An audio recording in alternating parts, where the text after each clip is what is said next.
হবিগঞ্জের হাসিনা বিরোধী আন্দোলন সহ জুলাই গণঅভ্যুত্থানে আমরা যোদ্ধাদেরকে সাথে নিয়ে লড়াই করেছি, সংগ্রাম করেছি, গুলিবিদ্ধ হয়েছি, রক্ত ঝরিয়েছি, মামলা খেয়েছি, হাসিনাকে বাংলাদেশে রাখতে দেয়নি।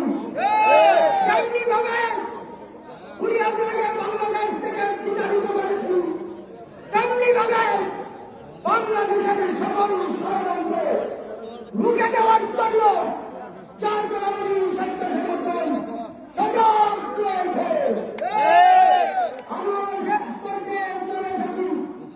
ইদানিং গণঅভ্যুত্থানকে পুঁজি করে, জুলাই শহীদদেরকে পুঁজি করে একটা কুচুক্তি মহল বাংলাদেশের গণতন্ত্র নিয়ে ছিনিয়ে নিতে চায়।